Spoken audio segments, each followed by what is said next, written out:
Hello guys, তো আজকে আমি তোমাদের সাথে দেখাবো নারকেল দিয়ে কীভাবে নাড়ু বানানো যায়। কেউ কিন্তু ভিডিওটা স্কিপ করবে না, দেখতে থাকো। আর রেসিপিটা বানিয়ে অবশ্যই আমাকে কমেন্টে বলো যে কীরকম হলো, আর রেসিপিটা দেখতে কীরকম হয়েছে সেটাও অবশ্যই কমেন্টে বললো। তো মায়ের দিকে নারকেলগুলো কুড়িয়ে নিচ্ছিল, তো নারকেলের দিকে সব পোড়ানো কমপ্লিট, আমি আবার খেয়েও নিয়েছি অনেকগুলো। তো তারপরে নারকেলের মধ্যে চিনি দিয়ে ভালো করে মিশিয়ে নিতে হবে, না মিশালে কিন্তু ভালো লাগবে না খেতে।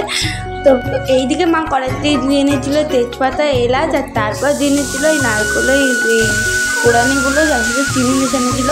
তো এইটা এখন আমাকে 20 মিনিট ধরে ভালো করে নাড়াচাড়া করতে হবে, মানে 20 মিনিট ধরে যতক্ষণ না লাল লাল হয়ে যাচ্ছে ভালো করে খুব সুন্দরভাবে নাড়াচাড়া করতে হবে, মিক্সি করে নিতে হবে, নাহলে কিন্তু খেতে ভালো হবে না।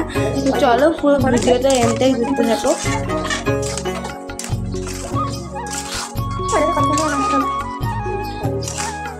এক ঘন্টা, আধা ঘন্টা, 20 মিনিট, 20 মিনিট।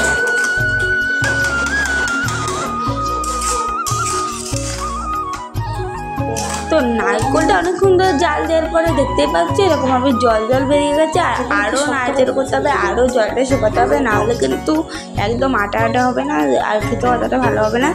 তো দেখতেই পাচ্ছ এইদিকে হলো আটা আটা হয়ে গেছে, তো মা নামিয়েও ফেলেছে।